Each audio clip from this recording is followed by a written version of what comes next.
যেই ডিপেন্ড করবেন তখন কথাটা কানে আসবে না, না মোবাইলটা শোনা হবে দ্বিতীয়বার। তার চেয়ে কাজের কথা তো হবে, কাজের কথাটা সবাই মন দিয়ে শোনে। প্রথম হচ্ছে ঠাকুর বলছেন আমাদের অর্থ মান যশ ইত্যাদি পাওয়ার আশায় আমাকে ঠাকুর সাজিয়ে, একদম কথা, প্রথম কথা, নাংলা কথা। কিন্তু সবচেয়ে বড় সমস্যা, যদি আমরা ঠাকুরের কাজ করি, এই তিনটেই এসে আমাদের কাছে উপস্থিত হবে। অর্থ আসবে, মান আসবে, যশ আসবে। যারা সাধারণ জীবন, একটা পাঞ্জা থাকলেই তাকে মানুষ প্রণাম করে, তাহলে যশ চাই না বললে তো আর হবে না, যশ তো তিনিই জোগাড় করে দেবেন।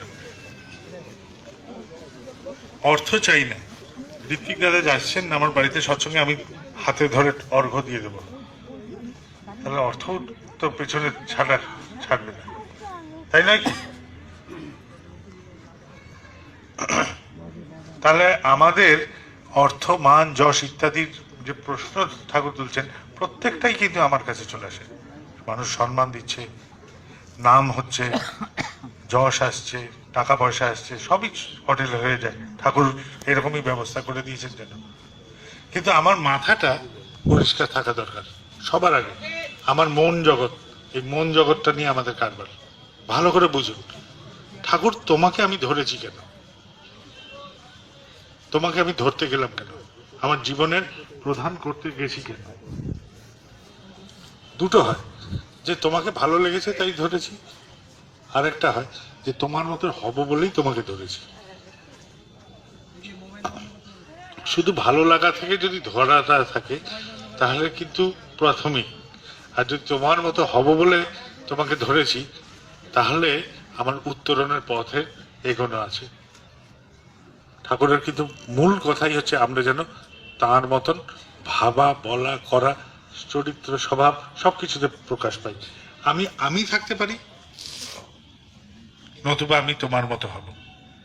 দুটো উপায়, হয় আমি থাকবো, এই 2 ঘন্টা সৎসঙ্গে আমি তোমার, এই উৎসবে এই কয়েকটা ঘন্টা যে কাটাবো উৎসব মঞ্চে গিয়ে, সেটুকু তোমার। আমি যখন দেওঘরে পৌঁছালাম তখন তোমার, মন্দিরে পৌঁছালাম তখন তোমার, বাদ বাকি সময় আমি আমার। তাই ওখান থেকে বেরিয়ে এসেই আমি হয়তো অন্যায্য ব্যবহার করে ফেলি, অন্যায্য আচরণ করে ফেলি, কেননা তুমি তো সর্বসময় নাই আমার সাথে। তাই আমি আমার মতনও প্রকাশ পাই, আবার তোমার মতনও হয়ে যাই। তাহলে দুটো দাড়ি পাল্লার মতন দুলতে থাকে আমার মধ্যে। আমাদের কিন্তু মন জগৎটাকে এই জায়গাটা নিয়ে আমাদের ভাবার বিষয়, প্রত্যেকটা ব্যক্তির, আমাদের প্রত্যেকের করণীয়। ভাবেন ভালো করে যে আমি তোমার মতো হতে গেলে সবার আগে যে রকম ভাবে আমার হিংসা আসে, যে কারণে আমার রাগ আসে, যে কারণে আমার দেশ হয়, যে কারণে আমার বিরক্তি আসে, সমস্তগুলো কিন্তু অসমান হয়ে যাবে। আমি সেই কারণে রাখতে পারবো না, সেই কারণে বিরক্ত হতে পারবো না, সেই কারণে অগোছালো চিন্তা করতে পারবো না। সমস্ত চিন্তাগুলো যেন তোমার মতন করতে হবে। তাই যদি এরকম হয় তাহলে কোনো জায়গায় দুটো গুরু ভাইয়ের সংঘাত লাগবে না। দুটো গুরু ভাইয়ের কোনো সংঘাত যদি লাগে তাহলে বুঝতে হবে দুজনের কারুর মধ্যে ঠাকুর নেই। দুজনের সংঘাত লাগলো, দুজনেই মিলনের আকুতি করছে, তাহলে ঠাকুর আছে। দুজনের সংঘাত লাগলো, মিলনের আকুতি নেই, দুজনের কারুর মধ্যে ঠাকুর নেই। এটা কিন্তু ঠাকুর এইভাবে বুঝিয়েছেন আমাদের। তাই আমাদের মধ্যে যদি কারুর সাথে কারুর সংঘাত থাকে তাহলে সেটাকে মীমাংসা করে নেওয়া ভালো। দেওঘরে আমি যেখানে বসে আছি সেখানে একজন এসে বললেন তার সাথে কার বিবাদ হয়েছে, কি হয়েছে, তার সম্বন্ধে কি অন্যায্য কথা বলেছেন, এসব শুনতে শুনতে আমি তাকে বললাম যে যিনি আপনার মিত্র নন, সবার জন্য যা করেন, যিনি অমিত্র তার জন্য বেশি করেন, তবেই আপনি ঠাকুরের মানুষ, তবেই আপনি ঠাকুরের লোক। যিনি আপনাকে পছন্দ করেন না, যদি সবার জন্য 1 করেন, তার জন্য 2 করেন, বেশি করুন। তার মেয়ের বিয়েতে আপনি আপ্যায়নাতে চলে যান, মানে আমি আপনার কার্যক্রমে থাকবো, অধিকভাবে করুন। আমি বললাম আমার সাথে এরকম একজন হয়েছিল, একটি ব্যক্তিগত ঘটনা, কথাটা বলি। একজন একটা এসে আমাকে বলছে অমুক আপনার সম্বন্ধে এই কথা বলেছে। আমি চুপ করে আছি। আমি তার সমস্ত কথাটা রেকর্ডিং করেছি, আপনার সম্বন্ধে যা যা কথা বলেছি সেটা রেকর্ডিং করেছি। আমার খুব রাগ হয়ে গেল। আমি বললাম তোমার মতন বেইমান লোক আমি দেখিনি। সে মন খুললো তোমার কাছে আমার সম্বন্ধে বলার জন্য, আর তুমি তার অজান্তে তুমি মোবাইল রেকর্ডিং করলো। তোমার মতন বাজে লোক আমি জীবনে দেখিনি, তোমার মতন দুশ্চরিত্র আমি জীবনে দেখিনি। একজনের আমার প্রতি যদি অসূয়া থাকে আর সে প্রাণ খুলে তোমাকে বলতে গেছিল, আর তুমি তার অগোচরে মোবাইলে রেকর্ড করে এখানে হাওয়া গরম করতে এসছো, তুমি কি ভাবছো তার উপরে আমি বিরক্ত হব? তার হতেই পারে আমার প্রতি কোনো বিষয় নিয়ে অশান্তি হতে পারে, অশান্তি লাগতে পারে তার মনে, কিন্তু তুমি যেটা করেছো সেটা একদম ন্যায্য নয়। তুমি তাকে বুঝতে না দিয়ে তার কথা রেকর্ড করে তুমি এখানে হাওয়া গরম করছো। আমি কোনোদিনও তাকে বলবো না, কিন্তু তুমি যে একটা বাজে লোক এটা আমার ধারণা করে রাখলে। তুমি যে লোকই খারাপ কথা বলেছিল তার যখন মেয়ের বিয়ে এলো, আমি সবার জন্য আশ্রমে যারা থাকেন আমি নিজের মতন চেষ্টা করি তাদের পাশে থাকতে। আমি তার পাশে দ্বিগুণ বললে তার পাশে গিয়ে দাঁড়ালো, এবং তাকে কোনোদিনও আজ অব্দি বুঝতে দিনি যে তার এই কথাটা আমি শুনেছি। তো আমার মনে হয় যে এটি রকম করেই ঠাকুরের মানুষের ভাবা ভালো। কে আমার সম্বন্ধে কি বলছে সেটা আমার কাছে ধরার বিষয় না। ঠাকুর বাণীতে বলছেন তোমার কোনো নাম নেই, তোমার কোনো পরিচয় নেই, এরকম করে একটা বাণী দিচ্ছেন। যদি আমার কোনো কিছুই না থাকে তাহলে আমি বিরক্ত হব কিসে, আর আমার কোন অস্তিত্ব বিপন্ন হবে? আমার অস্তিত্বই তো তুমি। যদি তুমি আমার অস্তিত্ব হও তাহলে এখানে তো বিপন্নতার কোনো প্রশ্ন আসছে না। মানুষ একটা নিন্দা শুনলেই আমরা এলোমেলো হয়ে যাই, বিড়ম্বনায় পড়ে যাই। এটা হচ্ছে মনোজগৎ। এই মনোজগৎটাকেই আগে বড় করা দরকার আমাদের। মনোজগৎ নিয়েই কারবার, যে ঠাকুর তুমি আমার আর আমি তোমার, তোমারই কেবল। আর এই পরিবার এটাও তোমার। এই পরিবার তখনই সার্থক যদি তোমার। এই আমার অঢেল ধন সব তোমার। একটি কঞ্জুস অতীব কৃপণ, সারা জীবন সে কঞ্জুস বা কৃপণ হিসেবেই পরিগণিত। আসাম দেশের গুরুদেব শঙ্করদেব তিনি তীর্থে যাবেন, টাকা পয়সার প্রয়োজন, সেই কৃপণ বলে যে পরিগণিত সে এলো, সমস্ত উপার্জন সারা জীবনে যা সে কৃপণতা করে জমিয়েছিল সমস্ত নিয়ে এসে গুরুর চরণে দিল, যে প্রভু এই সারা জীবনের যা সঞ্চয় আমি সব তোমার জন্য রেখেছিলাম, তোমার যদি কোনো কাজে লাগে। তাহলে সমস্ত এই কৃপণতা সার্থক এই মুহূর্তেই হয়ে গেল, যে মুহূর্তে সে সমস্তটা সে গুরুকে দিয়ে দিল। তার সমস্ত কার্পণ্যটাই ছিল এই গুরুর জন্যই করবে বলে। সে গুরুর জন্যই সে জমিয়ে রাখতো, সে গুরুর জন্যই কৃপণতা করতো, নিজের জন্য নয়। তাই এটাই সার্থক। তো গুরুর জন্য যেই কাজই করি নিরর্থক কাজও সার্থক হয়ে যেতে পারে যদি সেটা গুরুর কারণে হয়। তাহলে এইটা আমাদের মনোজগতের যুক্তি হোক। তারপর কাজের কথা আসি। মন জগৎ যদি এরকম করে যুক্তি বিন্যাস করতে পারে, এরকম করে যদি ভাবতে আমরা পারি, তাহলে কিন্তু আমাদের দ্বারা অসাধ্য সাধন হবে। কারণ আমি থাকছি না, আমার থেকে তো প্রতিবিম্বিত হবেন ঠাকুর। আমার চলায় বলায় করায় সমস্ত জায়গায় ঠাকুর কিন্তু প্রতিবিম্বিত হবেন, তখনই কাজের সূত্রপাত হবে, তার আগে হতে পারে না। আমি তোমারই নই, তাহলে আমি কাজ করব কি? আমি তো তোমারই হইনি। বুঝতে পারছেন ব্যাপারটা?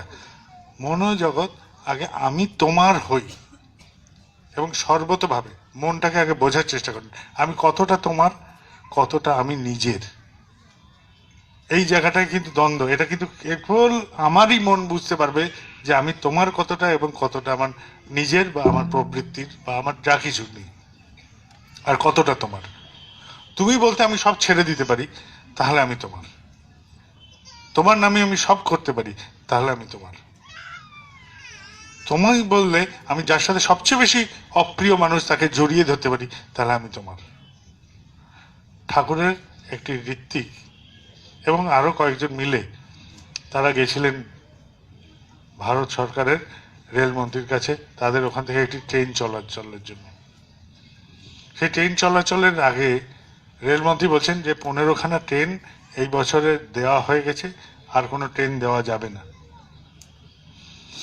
সেই ঋত্বিক দাদাটি সব দেখে টেখে বুঝছেন যে আর ট্রেনটা 16 নম্বর ট্রেনটা গ্র্যান্ড হবে না, সেটা পাবে না। তিনি হাতের দণ্ডটা পাশের জনকে ধরিয়ে দিলেন এবং যেখানে দাঁড়িয়েছিলেন ষষ্ঠাঙ্গে একদম লাফ দিয়ে রেলমন্ত্রীর পাটা চেপে ধরলেন, বলে যে বাবাকে একটা ট্রেন দিয়ে দিন। বাবা মানে বাবা বৈদ্যনাথ হতে পারে, বাবা মানে আচার্যদেবকেও উনি বাবা বলতেন, সেটাও হতে পারে।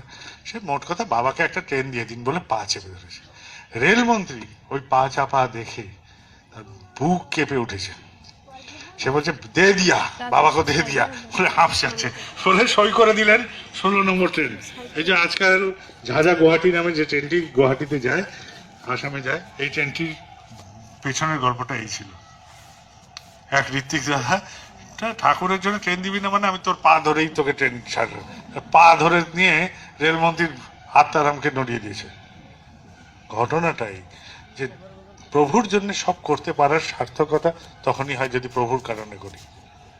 পা ধরতে কোনো অসুবিধা হয়নি, তার মনোজগতে কোথাও অভিঘাত হয়নি। আমি এই গল্পগুলো এই জন্য বলছি যে মনোজগৎ এইভাবে যেন রাজি থাকে, এইভাবে যেন আমরা ভাবতে শিখি।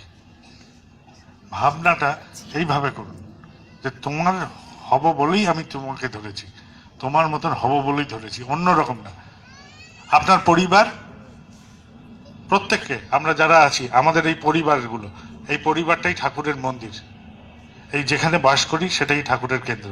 এরকম করা যায় না? আমার বাড়ি যেখানে আছে, আমার পরিবার যেখানে আছে, আমার পরিবেশকে আমি রচনা করব, আমরা ব্যক্তিগতভাবে এটুকু করা যায়? এটুকু ভাবতে পারি আমরা? তাহলে কত অগণিত কেন্দ্র আমাদের হতে পারে। আপনি বলবেন এখানে সামনে গেলেই দমদম মন্দির, এখানে মধ্যমগ্রাম আছে, ওইদিকে গেলে পানিহাটি পাবো, এরকম করে ঘোলা পাবো, এরকম কাছের কাছে কতগুলো আছে আমাদের। আমি 2-4টে নাম কেবল বললাম, এখানেই ছড়িয়ে ছিটিয়ে কতগুলো আছে। এইগুলো না, আমার বাড়িটাই হচ্ছে ঠাকুরের মন্দির। আমার বাড়িতে ঠাকুর আছেন। বাড়ির সদস্য কজন? আমরা 4 জন, ঠাকুর আর আমরা 3 জন। বাড়ির সদস্য কজন? আমরা 6 জন, ঠাকুর আর আমরা 5 জন। আমাদের বাড়িগুলো যেন এরকম হবে। আমার ভাষার দরকার নেই, কিন্তু আমরা আগে ঘাবড়াই যে আমি যে ঠাকুরের কথা বলবো, বলতে গেলে কি ভাষা লাগবে, বলাটা ঠিক হবে কিনা। বলাটা ঠিক তখনই হবে আপনি কেন ঠাকুরকে ধরেছেন, এটা আপনি আগে নিজের মনকে জিজ্ঞেস করুন, আপনি কেন ধরেছেন। যদি এই ধরাটা কেন ধরেছেন আপনার জিজ্ঞাসাটা মীমাংসা পেয়ে থাকেন, তাহলে আপনি কাউকে যাজন করতে পারেন, নতুবা পারবেন না। আর আরেকটা জিনিস, দীক্ষাটা একটা সংখ্যায় যেন পরিণত না করি। তাতে কি হচ্ছে, অনেক সময় কি হয় যে আমরা যাজনটা ঠিক মতন করতে পারলাম না, তার যুক্তিকে খণ্ডন করতে পারলাম না, এবং তার প্রশ্নের মীমাংসা আমি পৌঁছালাম না, হাত ধরে টানলাম, চলো শান্তি পাবে। এটা হতে পারে? করার যদি না থাকে তাহলে শান্তি আসবে? আমি দুধ দিয়ে দিলাম, বললাম যে এটাকে ঘি বানিয়ে, এটা ঘি হয়ে যাবে, রেখে দাও, তো ওটা ঘি হবে কোনোদিনও? 1000 বছর থাকলে দুধ আর ঘিয়ে পরিণত হবে না। ওকে একটা পদ্ধতিতে নিয়ে যেতে হবে। তাহলে জীবনটা শান্তিতে পেতে গেলেও একটা পদ্ধতিতে নিয়ে যেতে হবে। জীবনটা শান্তি পেতে যে পদ্ধতিটা পাওয়া দরকার, সেই পদ্ধতিটাই তো সে নেয়নি। তাহলে দীক্ষা নিলে কি করে সে শান্তি পাবে? দীক্ষা নিয়ে দীক্ষানুচর্যে যদি চলো এবং সেগুলোকে ঠিক কাটায় কাটায় মানতে পারো, তাহলে তুমি শান্তি পাবে। শান্তি কিসে পাওয়া যায়? যত বিদগ্ধ মানুষ আছে সার কথাতে, ঠাকুরের কথাতেই ফিরে আসছে। ঠাকুর বলছে চাওয়াটা না পাওয়ার দুঃখ। এর উল্টোটা কি? যে অবস্থায় আছো, যে অবস্থানে বিরাজ করছো, সেটাতে রাজি থাকো, তাহলেই তুমি শান্তিতে থাকবে। বাড়িতে একটা কোনো পরিবেশ তৈরি হয়েছে যেটাতে আমি অশান্তিতে ভুগছি, ওকে ঠিক আছে, তুমি তোমার জীবন, তোমার মতবাদ, তোমার চিন্তা চলন নিয়ে তুমি ভালো থাকো, আমি আমারটুকু নিয়ে ভালো আছি এবং সংঘাতের জায়গাটায় আমি এড়িয়ে চলছি, তাহলেই শান্তি। এখানে একটি ভাই একটু আগে বলছে বউয়ের সাথে ভীষণ অশান্তি হয়। আমি বললাম ভাই, প্রেমে আমি কোথায়? আমি আর আমার বউ আছি, তাহলে আমার প্রেমে আমি কোথায়? তুমিই আছো তো। প্রেমে সবসময় তুমিই থাকবে, প্রেমে আমি বলে কোনো থাকে না। তাহলে সংঘাতটা আসবে কোথা থেকে? কেননা বরফ তো বরফ কি করতে পারে, গলে গিয়ে জলকে পেতে পারে। তা আমিও গলে গিয়ে তাকে পেতে পারি।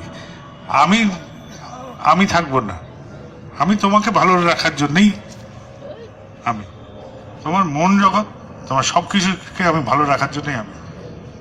তবে আর সংঘাত নেই, সংঘাতটা আসেই এখান থেকে যে আমিও আছি, তুমিও আছো। এই দুটো শক্ত ইট কিছুতেই মিলবে না, দুটো জল মিশে যাবে, জল মিশে যাবে, কিন্তু দুটো বরফ কিন্তু মিশবে না। যতই কাছে রাখলে যুক্ত হয়ে যেতে পারে যদি চাপে রাখা যায়। চাপ যেই নেই থাকবে না, তাহলে সামাজিক চাপ, পরিবেশের চাপ, এইসবে ওই দুটো যুক্ত থাকতে পারে, নচেত নয়। কিন্তু জলের ক্ষেত্রে চাপের দরকার নেই, ঢেলে দেন একাকার হয়ে যাবে। তাহলে প্রেম এইভাবেই আসে। তো ঠাকুরের প্রতিও প্রেম এইভাবে আসে। সেখানে আমি বলে কিছু নেই, ঠাকুর তুমি আছো। প্রেম করতে শেখাটাই হচ্ছে আমাদের প্রথম কথা, প্রেম করতে পারাটাই হচ্ছে প্রথম কথা। যে তুমি আছো তাই আমি রোজ জলে বেরোই ঘর থেকে, আমার খাওয়া দাওয়া হয়ে গেছে, আমার বিছানা আছে, আমার গিন্নি ঘরে বসে আমার জন্য পাকোড়া ভাজিয়ে রেখেছে, আমি বললাম রাখো তোমার পাকোড়া, আমি যাবো এখন, ওখানে সবাই যাচ্ছে যার জন্য। এই যে ঝড় জলে বেরিয়ে পড়লাম, এটা তোমার প্রতি ভালোবাসা। এই জিনিসগুলোই আমাদের বুঝতে হবে, তাহলে যাজন আমি পারবো, তাহলেই যাজন পারবো। নতুবা যাজনের সময় আমি হাত ধরে টেনে নিয়ে গিয়ে বসিয়ে দিলাম, তার মধ্যেও বিরক্তি এসে গেল। যিনি বসলেন তিনিও বিরক্ত হলেন, যিনি দীক্ষা দিলেন তিনিও ভাবছেন যে এই লোকটা এত উসখুস করছে কেন। কারোরই মন পুত হবে না। যাজন পূর্ণাঙ্গ হোক এবং সে বুঝুক সে কি করতে চাইছে, এই জায়গাটাই আমরা হাত দিই। তাহলে আমরা একটা কাজ ভেবেছিলাম যে আমাদের যেসব কেন্দ্র মন্দিরগুলো আছে, ধরা যাক একটা আলো পড়ছে অন্ধকারের রাতে, এই মাঠের মধ্যে যদি একটা আলোর লাগিয়ে দিই, তাহলে কি হবে, এই আলোটা যতটুকু সীমাকে আলোকিত করতে পারবে ততটুকুতেই আলো থাকবে, বাইরেটা কিন্তু অন্ধকার থেকে যাবে, তাই নয় কি? তাহলে আমরা কি করতে পারি, ছোট ছোট কয়েকটা আলো লাগিয়ে দিতে পারি চারিপাশে, বুঝে বুঝে। তাহলে কি হবে, এই গোটা মাঠটাই আলোকিত হয়ে যাবে। এই বড় আলোটার পাশে আমরা ছোট ছোট আরো কিছু আলো লাগিয়ে দিতে পারি, ছোট ছোট টুনি বাল্বের মতন লাগিয়ে দিলেও মোটামুটি পথ দেখে দেখে চলে আসা যাবে, যদি ঠিক মতন লাগানো যায়, তাই নয় কি? এইরকম ভাবে আমরা একটা প্ল্যান করেছিলাম যে উপযোজনা কেন্দ্র খোলা যাক। প্রত্যেকটা কেন্দ্র মন্দিরের চারপাশে ছত্র ছায়ার মতন উপযোজনা কেন্দ্রগুলো খুলুক। এই যে উপযোজনা কেন্দ্রগুলো খুলবে, সেগুলো কিন্তু নিজেরা বুঝুন আগে, যে উপযোজনা কেন্দ্র খুলতে গেলে যে বাবাইদা বলেছে স্বস্তিনী, এরকম কিন্তু কোনো কথা ছিল না। তাকে স্বস্তিনী নিতে হবে তবেই উপযোজনা কেন্দ্র খুলতে পারবে, এরকম কথা ছিল না। স্বস্তিনী নিলে ভালো হয়, এরকম একটা কথা ছিল। কিন্তু তার বললেন এই নয় যে স্বস্তিনী ছাড়া হবে না, গেল কথা। উপযোজনা কেন্দ্র খুলতে গিয়ে দেখা গেল যে মন্দিরের মাধ্যম দিয়ে যদি ইষ্টভীতি পাঠানো যাচ্ছে, তাহলে অনেক সময় অঢেল থাকার জন্যে যেখান থেকে প্রশস্তি বেরোবে সেগুলোও ঠিক মতন আসছে না। উপযোজনা কেন্দ্র ব্যতী রেখেও কিছু কিছু লোক এখনো সাপের মতন ভেতরে ভেতরে খেলে যাচ্ছেন, যদি এর থেকে কিছুটা সুবিধা তারা পেয়ে যান। এইখানে কিন্তু অন্যায্যতা। আপনি সাপের মতন খেলবেন কেন? আপনি তো সাপের মতন খল নন। তাহলে আপনার কি স্বার্থ এর মধ্যে লুকিয়ে আছে যে যা চলছে তার থেকে বাইরে আপনি দৌড়াচ্ছেন? তাহলে ব্যক্তিগত কিছুর জন্যই আপনি দৌড়াচ্ছেন। সেই ব্যক্তিগতটা কি? আমার ইষ্টভীতি নেওয়ার জন্য উপযোজনা কেন্দ্র থাকা সত্ত্বেও আপনি কেন দৌড়ে আসছেন? তাহলে আপনার স্বার্থটা কোথায়, এটা জিজ্ঞাসা করুন। আপনি কি স্বার্থে দৌড়াচ্ছেন? আপনার প্রশ্নই কিন্তু এইগুলোকে আটকে দেবে। এবং উপযোজনা কেন্দ্রগুলো আমরা যেখানে আছি ছোট ছোট যেন হয়, বিশাল না যে এখান থেকে এমন তেপান্তরের মাঠ যে ওই পাড়ায় কে আছে তাই আমি খুঁজে পাই না। যত ছোট ছোট জায়গায় করতে পারি। এটা কলকাতা এবং কলকাতার আশেপাশে যেসব জায়গাগুলো আছে, এগুলো শহরতলি এই অঞ্চলে আমরা প্রত্যেকটা জায়গায় উপযোজনা কেন্দ্রগুলো ছোট আকারে করতে পারি। ছোট আকারে করলে কি হবে, আমরা প্রত্যেকের খোঁজ খবর নিতে পারবো এবং আমাদের প্রত্যেকে খোঁজ খবর নিয়ে আমাদের পরিবেশ বা আমাদের যে অংশটিতে আমরা বসবাস করছি সেটাকে ডেভেলপ করতে পারবো। আমরা যদি 4 জন পরিবার থাকি সেটাকে 6 জনে রূপান্তরিত করতে পারবো, 6 থাকলে 8-এ রূপান্তরিত করতে পারবো, এবং প্রত্যেকের খবর নিতে পারবো। যত বড় হবে তত খোঁজ খবরের অসুবিধাগুলো হয়ে যাবে।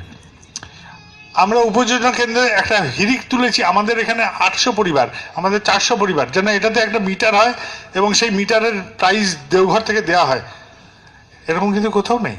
তাহলে এটা নিয়ে কেন আমরা সংখ্যাটা নিয়ে আনন্দিত হই? সংখ্যাটা এখানে তত্ত্ব ব্যাপার না। আমাদের ছোট ছোট উপযোজনা কেন্দ্রগুলো যদি খুলতে পারি, তাহলে প্রত্যেকটা উপযোজনা কেন্দ্র তারা সেইখানে চিন্তা করুন যে এই জায়গাটাকে কি করে বাড়ানো যায়। ধরা যাক মৎস্যজীবীরা যেখানে আছেন সেখানে একটা উপযোজনা কেন্দ্র হলো, মৎস্যজীবী যে মানুষগুলো তারাই বলতে পারবেন ওখানে যে ওইখানে কিভাবে কাজ করলে বা কি ধরনের যাজন হলে ওটা ডেভেলপ করা যায়, তাই নয় কি? যারা ফুলের চাষ করছেন, মেদিনীপুরে এরকম আছে ফুলের চাষ করেন, তো ওইখানে যে উপযোজনা কেন্দ্র সেখানে কি ধরনের যাজন হবে, কি ধরনের কথা হবে, তারাই বলতে পারবে। আমি সেই জন্য বলছি প্রত্যেকটা জায়গা, প্রত্যেকটা অংশ তারা দায়িত্ব নিক। এটা যেন ঋত্বিক দাদাদের দায়িত্ব না হয় যে ঋত্বিক দাদারা আসবেন এবং বলবেন এবং করবেন। ঋত্বিক দাদারা, কর্মী দাদারা আছে, যাজক অধৈর্য সবাই, আপনারা কর্মী যারা আছেন এখানে উপস্থিত, তারা এই স্ট্রাকচারটাকে তৈরি করতে সাহায্য করুন। স্ট্রাকচারটাকে তৈরি করতে সাহায্য করি আমরা সবাই। আমি একজন কর্মী হিসেবে বলি যে আমাদের মধ্যে, কর্মী দাদাদের মধ্যেও একটা সীমা আছে, যে ওই যেটুকু আমরা দেখতে পারি ওইটুকুই আমার আকাশ, তার বাইরে আমার আকাশ দেখার ক্ষমতাও নেই, আর দেখতেও চাই না, আর কাউকে দেখতেও দিতে চাই না। তাহলে এটাও তো মূর্খামি। আমি বলছি চিদ্রূপ এনা পরিব্যাপ্তম, মানে তিনি পরিব্যাপ্ত হয়েছে চৈতন্য রূপে, আর আমি তার পাঞ্জাধারী কর্মী হয়ে বলছি এইটুকুর বেশি করতে হবে না, এইটুকুর বেশি চললে হবে না, কারণ আমার তো হিসাবের বাইরে চলে যাবে, আমি এলোমেলো হয়ে যাব। আমি এলোমেলো হয়ে যাব এই ভয় পাচ্ছি কি? যদি পাই তাহলে আলাপ করা যায় যে কিভাবে করা যায়। এইভাবে ভাবেন, ছোট ছোট ছোট ছোট এরকম করে ইউনিটগুলো। এই ইউনিটগুলোর কি কাজ হবে? প্রত্যেকটা মায়েরা আছেন, প্রত্যেকটা দাদারা আছেন, ভাইরা আছে, বাচ্চাগুলো আছে, সবাই আমাদের যেই যেই জায়গায় উপযোজনা কেন্দ্র, আমরা সব জায়গাগুলোকে আগে দেখে নিতে পারি। যারা আগে দীক্ষা নিয়েছিলেন বর্তমানে ইষ্টবিধি করছেন, এই যে যারা দীক্ষা নিয়েছিলেন বর্তমানে ইষ্টবিধি করছেন, এটার সংখ্যা কিন্তু এখনো এলোমেলো হয়ে আছে আমাদের। আপনারা কাজে যারা করছেন তারা নিজেরাই বুঝতে পারছেন যে যে সংখ্যাটা দীক্ষিত এবং যে সংখ্যাটা ইষ্টবিধি পড়ান তার মধ্যে এখনো অসামঞ্জস্য রয়ে গেছে, তাই নয় কি? এটা তো আছে। তাহলে আমার পাড়াতে এনারা দীক্ষা নিয়েছিলেন, বর্তমানে এনারা দীক্ষা নিয়েছিলেন, এই কয়জন করছেন, এদের জায়গায় আর যাওয়া হয়নি, কারণ তারা তো করছেন না এবং তারা উপযোজনা কেন্দ্রে ইষ্টবিধিও জমা দিতে আসছেন না, তাই ওদের বাড়িতে আমাদের যাওয়ার ব্যাপার নেই। এটা ভুল। আপনারা মায়েরা আছেন, সবার আগে আপনারা দৌড়ান ওদের বাড়িতে, লিস্ট বের করুন নিজেদের উপযোজনা কেন্দ্রে কোথায় কোথায় দীক্ষা হয়েছিল, তাদের বাড়িতে আপনারা যান, কেন বাড়িতে আপনারা ঢুকতে পারবেন, সব মায়েরা ঢুকতে পারেন ভেতরে, দাদাদের কিন্তু ভেতরে ঢোকার ক্ষমতা নেই, তাদের অনেক জায়গায় বাধা দিতে পারে। আমাদের কৃষ্টি বলে যে পুরুষ মানুষ, বাইরের পুরুষ মানুষ এলে বাইরের বসার ঘরে বসবে বা বারান্দায় বসবে বা বাইরে বসবে, যদি একটাই ঘর থাকে তাহলে তারকে বলবে যে আপনি একটু বাইরে আসুন, উনি না এলে আপনি আসবেন না।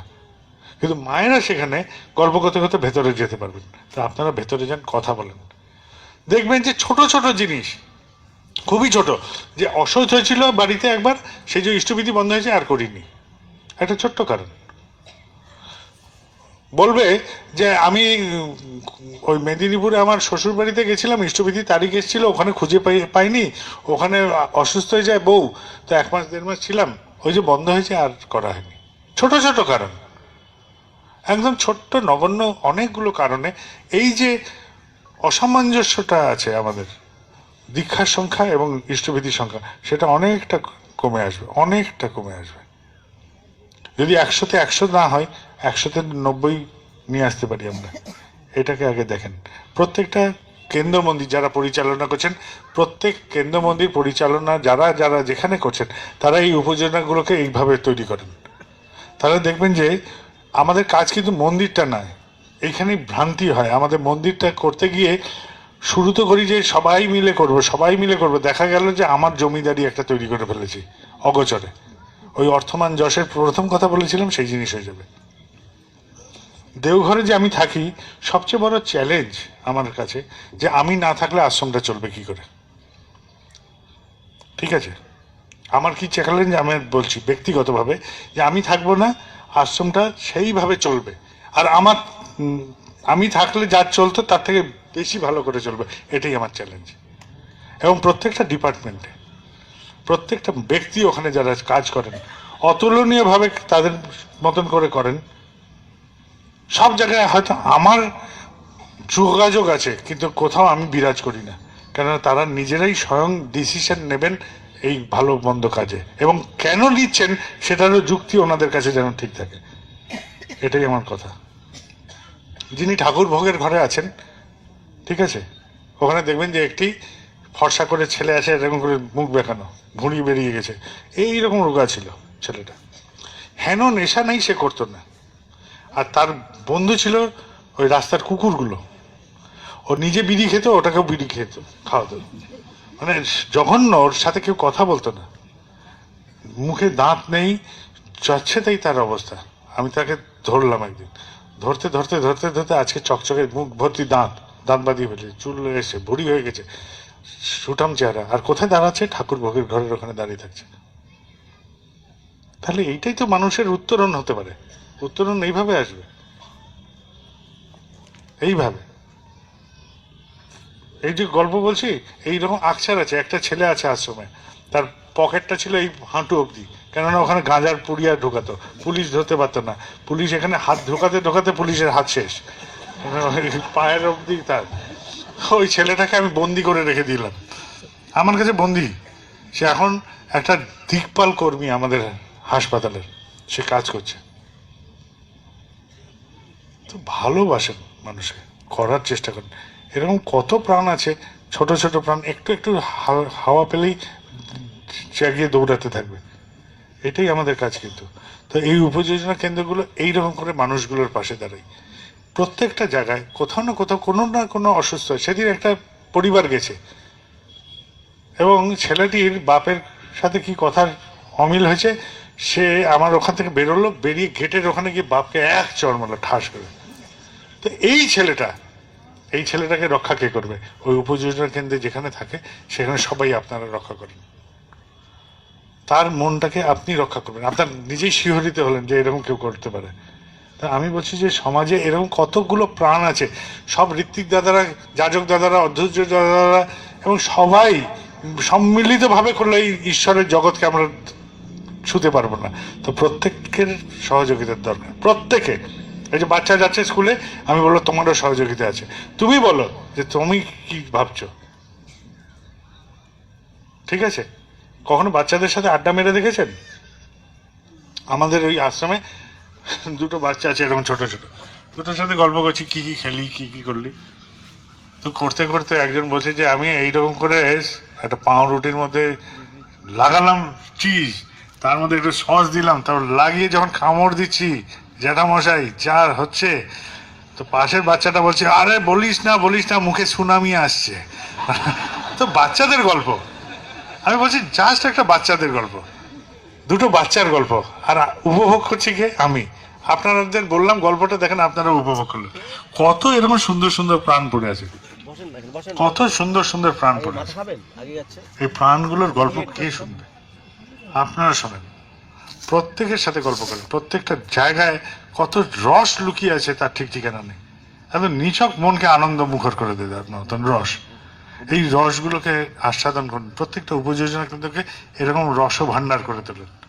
এক একটার মধ্যে টিপবেন, চট চট করে রস বেরো। দেখো ঠাকুরের জগৎ, দেখে যাও আমাদের জগৎটা। বলে কি আছে? বলে আরে আমি খেতে পাই না, কিন্তু ঠাকুর নিয়ে ভালো আছি। দেওঘরে গেছে দীক্ষা নিতে, বলছে দাদা আমার বাড়ি ঘর কিচ্ছু নেই, ইষ্টভীতি করবো, দীক্ষা নেব, 1 টাকা দিয়ে করতে চাই। বলে পারবে? বলে যে বলছেন কি, আলেয়ায় পুরো বাড়ি উড়ে গেছে আয়লা এসে ঝড়ে। আমি ত্রিপল টাঙিয়ে পরিবার নিয়ে রক্ষা পেয়ে গেছি, যে প্রাণে বেঁচেছি, এটাই তো ঠাকুরের দয়া। সেই জন্য আমার ইষ্টভীতি করা দরকার। আমি করছি 1 টাকা দিয়ে, করতে চাই। এই প্রাণের গল্পটা কে বলবে? দীক্ষা দিতে বসেছি, স্বস্তিনী নিতে এসছে আমার কাছে, আসতে ভেউ ভেউ করে কাঁদছে। বলে কি হলো? সে এই তাগড়া লোক, সে বিহারের একটা বিখ্যাত মাফিয়া ডন। মানে ক্যা হুয়া বাচ্চা?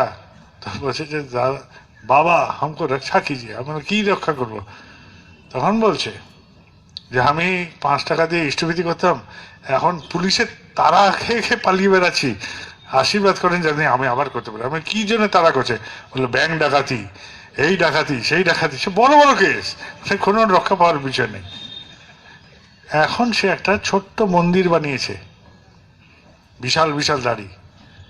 আমি 20 বছর পরে তাকে দেখা, হ্যাঁ বাচ্চা कैसा है? बोले रे बाबा बहुत ठीक है, ठाकुर जी का मंदिर बना के वहां बैठा है। সে ঠাকুরের একটা ওর গ্রামে ছোট্ট একটা মন্দির বানিয়েছে, সেখানে আছে। এই ডাকাত পরিবর্তিত হয়ে গেছে। আমি গল্প বলছি মানুষের, এগুলো সব মানুষের গল্প। আমরা এরকম হতে পারি, ঠাকুর আমাদের এরকম করে তুলতে পারেন, এইভাবে পরিবর্তন করে দিতে পারেন।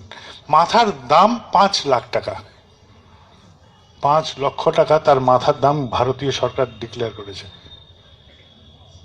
সে এসছে আশ্রমে, 25 বছর আগের কথা, 25-30 বছর আগে এসে বর্দা ছিলেন, দিনুদাকে ধরেছে। দিনুদা বলছে বর্দার সাথে তো কথা বলা যায় না, যাও দাদার সাথে কথা বলো।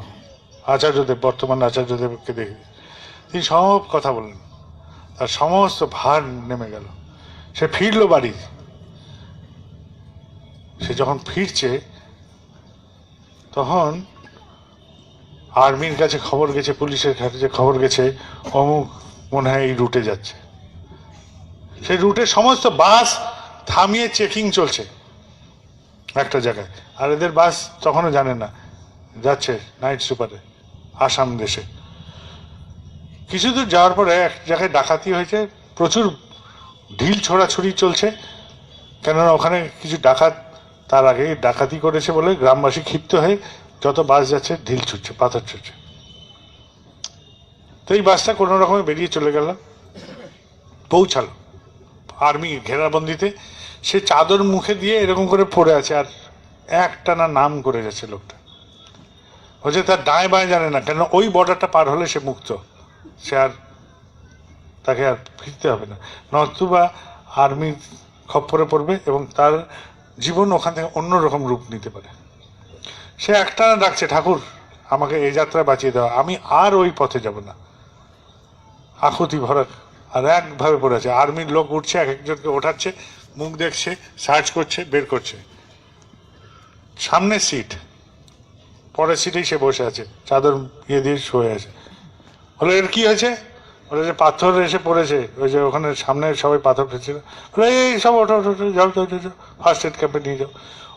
ঠিক তারপরের সিটেই সে বসেছিল। তার আগে অবধি ঠাকুর পরীক্ষা নিয়ে গেলেন যে তুই নামটা চালাচ্ছিস তো আমার। তারপরেই শেষ, পরীক্ষা শেষ হয়ে গেল, আর্মি নেমে গেল, বাস চলে গেল। এই বছর পুলওয়ামা কাণ্ড হয়েছিল না, একটি গুরু ভাই সে উঠতে গিয়ে ওই বাস মিস করলো, ওই বাসটা চলে গেল, সে বেঁচে গেল। ঠাকুর এইভাবে রক্ষা করেন, যে তার শরণ নেয় সবাইকে তিনি রক্ষা করবেন। কিন্তু রক্ষা করবেন তার কোনো মানে নেই যদি না আমি রক্ষা পেতে চাই। পেতে গেলে যেগুলো করতে হবে, এই ছোট ছোট ছোট ছোট আকারে আমরা প্রত্যেকটা বাড়ি, প্রত্যেকটা পরিবার, প্রত্যেকে আমরা এইভাবে করতে পারি। আমরা একটা জিনিস টার্গেট করি সবার আগে, যারা এখানে উপস্থিত আছে, যা যা যেখানে যেখানে উপযোজনা কেন্দ্রগুলো আছে। আমি এবার ঋত্বিক সম্মেলনে বলছিলাম যে প্রত্যেক বাড়িতে যেন ঠাকুরের একটা আসন থাকে। এটা করা সম্ভব তো? যে একেবারে হয়ত দরিদ্র, একটি ঘরে থাকো, ওই যে ফলের বাক্সগুলো ফেলে দেওয়া হয়, তাতেই কাগজ লাগাও, লাগিয়ে দেওয়ালে টাঙিয়ে দাও ওই কার্টুন বাক্সটাকে, তার মধ্যেই ঠাকুরকে বসিয়ে দাও। চলবে কি না? তাহলে সামান্য ঠাকুরকে আমার ঘরে, অন্তত যেভাবে আমি থাকি, আমার ঘরে ঠাকুর রাখার মতন ক্ষমতায় আমি পৌঁছাতে পারি কিনা? তাহলে যারা যারা আমরা ইষ্টভীতি পরায়ণ হয়ে চলছি তারা ঠাকুরকে এইভাবে রাখতে পারবো কিনা? মিনিমাম পারা যাবে? তাহলে যারা যারা উপযোজনা কেন্দ্র যেখানে যেখানে আছে আপনারা এটা করতে পারবেন? দাদারা মায়েরা সবাই চেষ্টা করবেন? তাহলে কি হবে? হবে তো?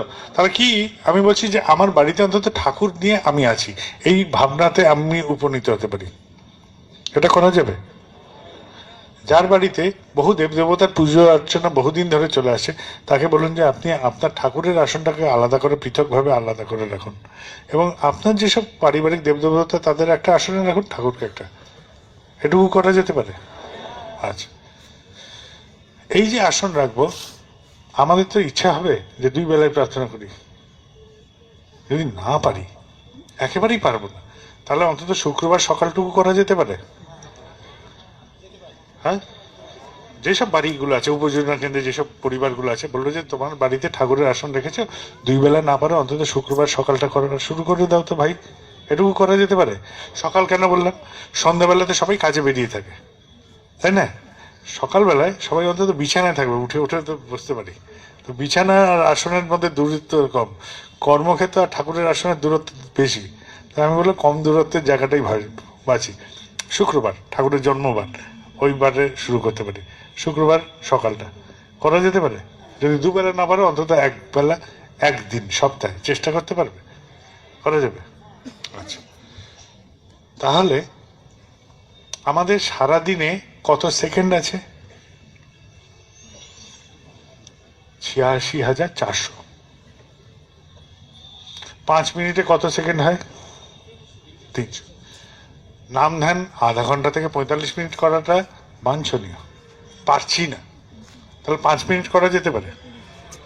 যে কিছুই পারছো না, অন্তত 5 মিনিট দিয়ে শুরু করো না, করা যেতে পারে? হ্যাঁ, তাহলে 5 মিনিট হলে কত হয়? 300 সেকেন্ড। 86,400 থেকে 300 সেকেন্ড গেলে কত থাকে? 86,100 সেকেন্ড আমার নিজের জন্য। এই 300 সেকেন্ড সরিয়ে দিলাম, করা যেতে পারে? মিনিমাম মিনিমাম এটুকু করা যেতে পারে। তাহলে প্রত্যেকটা উপযোজনা কেন্দ্রে যারা ইষ্টভীতি পরায়ণ হয়ে চলছেন তাদের বাড়িতে ঠাকুরের আসন আমরা চেষ্টা করবো সবাই, প্রত্যেক উপযোজনা কেন্দ্রে যেখানে যেখানে দাদারা মায়েরা ভাইরা বাচ্চারা সবাই তোমরা আছো, সবাই চেষ্টা করেন যে এইখানে আমাদের প্রত্যেকটা উপযোজনা কেন্দ্রে নিজের মতন ক্ষমতার একটা করে নিজের মতন করে ঠাকুরের আসন যেন আমরা প্রতিষ্ঠা করতে পারি। করা যেতে পারে? তাহলে ঠাকুরের আসনে শুক্রবারের সকালের নাম ধ্যান প্রার্থনা করতে পারি, সারাদিনে অন্তত 5 মিনিট নাম ধ্যান করতে পারি। ঠাকুরের অজস্র বই আছে, সব পড়া সম্ভব হচ্ছে না, সত্যানুসরণ পড়া যেতে পারে, এবং পড়ে ভাবা যেতে পারে যে এটা কতটুকু চরিত্রগত করা যায়। প্রত্যেকটা পরিবার উপযোজনা কেন্দ্রে তারা পাঠ করবে এবং ভাববে যে এইটাতে কতটুকু আমি পারছি কতটুকু পারছি না, এটুকুতে পৌঁছানো যেতে পারে? যেতে পারে? অসুবিধা হবে? এটা প্রকাণ্ড কাজ নয়, কিন্তু এক ছোট্ট ছোট্ট মিনিমাম কাজ। এগুলো কেন বলছি সেটাও পরে বলছি, যে যদি অনেক বাড়িতে পড়াশোনা জানে না, কিন্তু এখন বাচ্চাগুলো সবাইকে স্কুলে যেতে হয়, তাই বাচ্চাগুলো কিন্তু পড়তে পারে। তো বাচ্চাগুলোকে দিয়ে বললো পড় তো বাবা, কি লিখেছেন ঠাকুর, সেটা তো শোনা যেতে পারে। তো শুনলেও তো কথাটা কানে আসছে। প্রত্যেকটা পরিবার এটুকু করতে পারি আমরা, তাহলে অন্তত ঠাকুর এক জায়গায় বলছেন সত্যানুসরণে সব বলা সার, এরকম ধরনের কথা। তো যদি এরকমও ধরি তাহলে সমস্ত কথা জিস যদি ধরেও নি, তাহলে সত্যানুসরণ পড়লে একটা ভাব তৈরি হবে যে তিনি কি বলতে চাইছেন, আমাদের কেমন করে হতে চায়, হলে তিনি খুশি হন সেটা বোঝা যাবে, তাই না? কি তাই না? যেরকম দর্পণ থাকলে আমি বুঝতে পারি যে আমার পোশাক আশাক চুল সব ঠিক আছে কিনা, তাহলে প্রতিবিম্বিত হলে তাহলে আমি সত্যানুসরণের প্রতিবিম্বনে দেখতে পারবো যে আমি কিরকম হয়েছি, কেমন হতে চাইছি, কিরকম করে ভাবতে চাইছি। এটা করা যেতে পারে? ঠিক আছে। আচ্ছা, এখানে শহর এবং শহরতলিতে জায়গা কম, টব গাছে বা যদি আশেপাশে যেসব জায়গায় চাষবাস হয় সেখানে থানকুনি চাষ করানো যেতে পারে, এবং নিজের বাড়িতেও টবেও লাগানো যেতে পারে। তাহলে আমরা থানকুনি পাতাও খেতে পারি, যদি ট্যাবলেট জোগাড় করতে পারেন করবেন, না তো কী করতে পারি, যেখানে কেউ চাষি আছে তার বাড়িতে জায়গা আছে, আমি বললাম থানকুনি পাতাগুলো শুকিয়ে নাও, শুকিয়ে নিয়ে প্যাকেটে কেটে দিয়ে দিও, আমরা ওখান থেকে খেয়ে নেবো। এটাও তো করা যেতে পারে। ফাল্গুনি পাতা বা তুলসী পাতা, ঠাকুর যেটা নাম দীক্ষার সময় বলেছিলেন, নাম নেওয়ার সময়। এই মিনিমাম কাজগুলো কেন করতে চাইছি আমি? এই মিনিমাম কাজগুলো এই জন্য করতে চাইছি যে এইরকম করলে আমাদের যারা ভাবি না তারাও এই যজন প্রক্রিয়ার মধ্যে ঢুকে গেলে এইরকম করে ভাবতে শুরু করতে পারি। তাহলে ওই পরিবার থেকে একজন মানুষ আর একজনকে যাজন করার জন্য চেষ্টা করবেন, তাই না কি? তো আমরা প্রত্যেকটা উপযোজনা কেন্দ্রকে এইরকম করে বিন্যাস করতে পারি, ছোট্ট ছোট করে প্রত্যেকটা জায়গায়। এইভাবে বিন্যস্ত যদি করা যায় তাহলে আমরা প্রত্যেকটা জিনিসকে একটা স্ট্রাকচারে নিয়ে আসতে পারবো। তখনই বলা সম্ভব হবে আমার পরিবারের 4 জন নয় 5 জন সদস্য, কারণ আমার ঘরেতে ঠাকুর আছেন, তাই ঠাকুর এবং আমরা 4 জন। সদস্য কয়জন? আমরা 6 জন, ঠাকুর আর আমরা 5 জন। সদস্য কয়জন? 9 জন, ঠাকুর আর আমরা 8 জন। এরকম করে বলতে পারি। তাহলে ঠাকুরকে আমার পরিবারের সদস্য করি আগে। ঠাকুর কিন্তু আমার থেকে বিচ্ছিন্ন হতে চাননি, কখনোই বিচ্ছিন্ন হয়ে যেতে চাননি। আমরাই পুজো টুজো করে লগি দিয়ে ঠেলে ঠেলে আকাশে ভগবান করে দিচ্ছি, একদমই না। একদম নাংলা আমাদের মতনই মানুষ, জীবন যেভাবে চলে সেইভাবেই চলেছেন। বেশি আনুষ্ঠানিকতার দরকার নেই, একদম ভালোবাসি। যেরকম আমি আমার বউ কাচ্চাকে ভালোবাসি, বাবা মাকে ভালোবাসি, আমার পরিবারের মানুষদের ভালোবাসি, সেরকম করে ঠাকুরকে নিছক আনন্দের সাথে ভালোবাসতে হয়, আনুষ্ঠানিক নয়। ঠিক আছে? আচ্ছা, এখানে অনেক সৎসঙ্গগুলো হয়। সৎসঙ্গগুলোতে আমি একটা আগ্রহ করেছিলাম, যেখানে উপযোজনা কেন্দ্রগুলো আছে সেখানে বহু মানুষ থাকেন। আমি একটা ঘটনা বলি। দেওঘরে দীক্ষা দিবস আমার সন্তান তুল্য যারা, তারা ঠিক করলো যে প্রত্যেক পরিবার থেকে বলবো একজন করে যাজন করে নিয়ে আসছে। তো একজন ফেল করলো। যখন ফেল করলো, বললো আপনি এবার দীক্ষা দিবসের লোক নিয়ে আসতে পারেননি, এবার রবিবারে যে ঠাকুর বাড়িতে সৎসঙ্গ হবে তাতে আপনাকে ঠাকুরের কথা বলতে হবে মাইকে দাঁড়িয়ে। সেই চেয়ারের তলে ঢুকে গেছে, আমার ভাইদের সাথে পড়তো। আর আমার ছেলেদের বয়সীরা তাকে হন্যে হয়ে খুঁজছে দুধি নিয়ে, দুধি পরিয়ে তাকে মঞ্চে ওঠাবেই, যে সেদিন সৎসঙ্গে আপনাকে বলতেই হবে। সে তো গেল ভীষণ ঘাবড়ে। তারপরে সে চেয়ারের তলা থেকে বের করলো, বলে না পড়তেই হবে। সে তো আবদারে ধরে ধুতি টুতি পরিয়ে পাঞ্জাবি পরিয়ে একদম দাঁড় করে দিয়েছে। এবার সে তো ঠাকুরের কথা বলবে কি? বলে জয় গুরু, ঠাকুরের দয়া আমরা সবাই ভালো আছি, বন্দে এই পুরুষোত্তম। শেষ ঠাকুর। কিন্তু এই এক লাইন বলতে গিয়ে তার ঘাম টাম ছুটে গেল। এই এক লাইন বলতে গিয়ে তার ঘাম ছুটলো ঠিকই, কিন্তু কনফিডেন্স এসে গেল। পরের দীক্ষা দিবসে সে 2 জন লোককে সে নিজে যাজন করে নিয়ে এলো। তাহলে আমি বলি যে প্রত্যেকটা মানুষ, আমরা যে যেখানে আছি, যে যেখানে থাকি, তাকে যদি বলানো একবার যায় তাহলে কিন্তু তার একটা কনফিডেন্স এসে যায়। কত সৎসঙ্গ হয় আমাদের আশেপাশে আনাচে কানাচে, বা কখনো যাজনের সময় বলো ভাই বলো তো যাজন করো, তুমি বলো তো, তুমি ঠাকুরের কথা বলো তো। একবার বলতে দেন, একবার দাঁড়িয়ে বলুক। তো আমি একটা কেউ কেটা হয়ে গেছি, আমার কথা লোকে দাঁড়িয়ে শুনছে, সাংঘাতিক কথা। এই ভাবটা জাগিয়ে তুলতেন ঠাকুর। ঠাকুরের চুল দাড়ি কাটতেন বিশ্বম্বর নাপিত বলে আশ্রমে সবাই যায়, বিশ্বম্বর, ঠিক আছে? তার এবং তার স্ত্রী সবসময় ঝামেলা, রোজ ঝগড়া। তার সেলুনটা ছিল ওই যে মনমণিধাম ঢুকতে গেলে যে পাশের যে ডান পাশের যে ঘরটা, সেখানেই তার সেলুন ছিল। সেখানে তিনি বসতেন, আর বউ আসতো, এসেই রোজ একটা কাজিয়া লাগতো। একদিন ঠাকুর বলছেন যে বিশ্বম্বর দেখতো কখন বৃষ্টি হবে। তো বিশ্বম্বরদা বেরোলেন, বেরিয়ে আকাশ টাকাশ নিরীক্ষণ করে বলছে ঠাকুর মনে হচ্ছে বিকালে হবে, বলে তো দিলেন। আর বিকেলেই পরম দয়াল ইচ্ছা করলেন যে বিশ্বম্বর বলে দিয়েছে, বৃষ্টি পর, বৃষ্টিও পড়ে গেল। তারপরে ঠাকুর বলছেন বিশ্বম্বর একদম বিজ্ঞানী হয়ে গেছে, ও আকাশ টাকাশ দেখে বললো বিকেলে বৃষ্টি হবে, আর বিকেলেই বৃষ্টি হয়ে গেল। তো বিশ্বম্বরদা খুব বুক চড়া হয়ে গেছে, আরে পরম দয়াল বলে দিয়েছেন আমি বিজ্ঞানী। এবার যথারীতি তিনি বসে চুল দাড়ি কাটছেন তার সেলুনে, বউ এসছে রোজকার মতন ঝগড়া করতে, বিশ্বম্বরদা আর উত্তর দেন না। তো একজন জিজ্ঞেস করছে কি বিশ্বম্বরদা, উনি যে এত বলছেন আপনি তো আজকে দেখি নিশ্চুপ।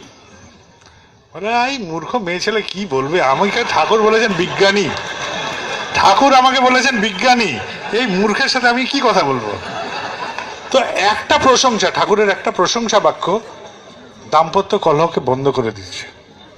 আমি সেটা বলছি যে প্রত্যেকটা মানুষ ট্রান্সফর্ম হতে পারি, একটা ছোট্ট প্রশংসা, একটা ছোট্ট তুক মানুষকে ট্রান্সফর্ম করে দিতে পারে। এই ট্রান্সফরমেশনটাই দরকার একটা হিউম্যান লাইফকে, যে আমি পারি এই বোধে উপনীত করা, আমি পারি বা আমার দ্বারা হতে পারে, এই ভাবটাকে জাগিয়ে তোলে। প্রত্যেকে প্রত্যেকে প্রত্যেকের পাশে দাঁড়ান, বলেন না তুই বল, তুই পার, তুই যাজন কর, তুই ক্যাপ্টেনই কর, ক্যাপ্টেন বানান, চারপাশে প্রচুর ক্যাপ্টেন বানিয়ে দেন, কর্মীরা যারা আছেন তাদেরকে দৌড় করান, তাদেরকে ভাবতে দেন, তাদের দায়িত্ব দেন, দেখুন সব পারবে। আমি তো বলি যে যেখানে মিষ্টির সুতো ছাড়বো সেখানে মিষ্টির জাল উঠবে, এই নয় যে আমি যেখানে থাকবো সেখানে ফেললে জাল উঠুক। আমি চাই সমস্ত কেন্দ্র মন্দিরগুলোতে যে উৎসবগুলো হয় তার আগে সমস্ত উপযোজনা কেন্দ্রগুলোতে ঘুরে ঘুরে দীক্ষার কার্যক্রম হোক। বীজপুর এখানেই সামনে আমাদের 24 পরগনার মধ্যে পড়ে, গত বছর তাদের সেখানে বিশাল একটা উৎসবের আয়োজন করেছিল এবং 3600-র ওপর দীক্ষা হয়েছিল, 3600 দীক্ষা। এই বছর দীক্ষার জন্য এত হইচই নেই, এবার 4800 অতিক্রম করে তারা এসছে আমার কাছে, প্রায় 5000 দীক্ষা। গতবার অনেক চেষ্টা করে 3600, এবার বিনা চেষ্টায় খালি ঘুরে ঘুরে দীক্ষা দিয়ে 4800। এবার দীক্ষা মাঠে হয়নি, বাড়ি বাড়ি পাড়ায় পাড়ায় ঘরে ঘরে ঘুরে ঘুরে দীক্ষাগুলো হয়েছে। 3600, 4800। আমি জিজ্ঞেস করলাম খরচ কিরকম হলো, গতবার বলে প্রায় 60-70 হাজার টাকা এই লোকগুলোকে নিয়ে আসা, যাওয়া, পৌঁছে দেওয়া, বাহন করা, ব্যবস্থা করা। আমি বললাম এবার 4800 দীক্ষা তো তার বেশি হওয়ার কথা, মানে 14-15 হাজার। কেননা কর্মীরা সবাই ঘুরে ঘুরছেন, ঘরে ঘরে, দুয়ারে দুয়ারে, সব জায়গায় দলে দলে ঘুরেছেন। দীক্ষার সংখ্যা বেশি হয়েছে, দীক্ষার চাপ বেশি পড়েনি, খরচও কম হয়েছে। তা আমরা প্রত্যেকে এরকম করতে পারি যে প্রত্যেকে ছোট ছোট ছোট ছোট করে এরকম করে একটা করে আমাদের উপযোজনা কেন্দ্রে, যে আমরা এখানে 8খানা পরিবার আছি, 8খানা পরিবার 8 জনকে যাজন করি। আপনারা উপযোজনা কেন্দ্রের একটা রেজিস্টার রাখুন যে আমাদের পরিবার থেকে বছরে অন্তত একটা করে যেন যাজন হয়, এটা ব্যবস্থা করুন প্রত্যেকে, যে প্রত্যেক পরিবার পিছু অন্তত একজন করে যেন যাজন করে আমরা ঠাকুরের মানুষ দীক্ষা করাতে পারি। একজন, বেশি করতে হবে না। বছরে 365 দিনে আমাদের পুরো পরিবারের তরফ থেকে একজন মানুষ আমি ঠাকুরকে দেব, এটাই করে। সংখ্যার জন্য দৌড়াতে হবে না, কিছু করতে হবে না, অগণিত পরিবার, প্রত্যেকের নিন দায়িত্ব। আপনার সাথে ওই ঠেলাওয়ালাটার ভাব আছে, মোড়ের মাথায় যেটা ইস্ত্রি করে তার সাথে কেউ কথা বলে না, আপনি তার সাথে কথা বলুন। ওই যে সবজি নিয়ে বসছে, ঝুড়ি নিয়ে বসছে, ওর সাথে এই ঠাকুরের বিষয়ে কেউ কথা বলে না, ওকে ফলো করে তার বাড়ি অবধি গিয়ে তার বাড়িকে যাজন করে নিয়ে এসে ভোরবেলায় ঋতিক দাদাকে নিয়ে যাজন করে দীক্ষা দেন, এটাই আপনার দীক্ষা। একজন ডাক্তার ধরেছেন কি ইঞ্জিনিয়ার ধরেছেন দরকার নেই, একটি মানুষ ধরেন, তার মধ্যে যে বিশেষত্ব আছে সেই বিশেষত্বটাকে উৎসাহিত করেন, হয়ে যাবে। কোনো বিশেষ কথা বলার দরকার নেই, আপনি কেন ঠাকুর ধরেছেন, আপনি ঠাকুর ধরে আপনার কি হয়েছে সেটুকু গল্পটুকু বলেন, কিচ্ছু বলতে হবে না, কিচ্ছু বলতে হবে না, নতুন কোনো কথা বলতে হবে না, কোনো হরং বরং আগডুম বাগডুম কোনো কথা না, আপনার জীবনটাকে খালি বলেন যে আমার জীবন এই, আমি এই এই পেয়েছি। আপনারও ভাবা হবে যে আপনি ঠাকুর ধরে আপনার কি কি ভাবনা এসছে, আপনার কি মনে হয়েছে, আপনার নিজের অন্তর্জগতে নিজের উঁকি মারা হবে, আরেকজনকে বলাও হবে, দুটোই হবে। ভাবতে থাকুন তো নিজের জীবনটাকে নিয়ে, যে আমি ঠাকুর না থাকলে আমি কি হতাম, আমার ভাবনাটা কি হতো, কোথায় আমার অসুবিধা হতো, কোথায় আমি পারতাম না, এটা ভাবেন। তাহলে ভাবনাটা হবে, বলা হবে, যাজন হবে। আমরা এইভাবে সাজাতে পারি জিনিসটাকে, জিনিসটা কি খুব কঠিন হবে? প্রত্যেকটা পরিবার আমরা যতগুলো পরিবার ইষ্টভীতি পরায়ণ হয়ে চলছি, প্রত্যেকে পরিবার এরকম করে দায়িত্ব নিতে পারি, নেওয়া যেতে পারে। আমরা এবার আর একটা উৎসবে একটা আঙ্গিক বের করেছিলাম, যেসব ছেলেপুলেরা পড়ছে, মেয়েরা পড়ছে, যারা পড়াশোনা করে, ঠাকুরের বিভিন্ন সাবজেক্ট। আমি বললাম শুধু সঙ্গীতাঞ্জলি করে না, মেদিনীপুরে এবার বিশাল করে উৎসব হয়েছিল খড়গপুরের মাঠে। সেখানে আমাদের অন্নদা মাঝিদা, তিনি ইঞ্জিনিয়ার, তিনি চাকরি ছেড়ে দিয়ে ঠাকুরের ওখানে চলে যান এবং আশ্রমে থেকে আজীবন ঠাকুরের কাজই করে গেছেন। তিনি গেছিলেন খড়গপুর উৎসবে। তিনি বললেন যে আমি 4 ঘন্টা মন্ত্রমুগ্ধের মতো দাঁড়িয়ে থাকলাম, একটা করে গান হচ্ছে আর একটা করে টপিক আসছে।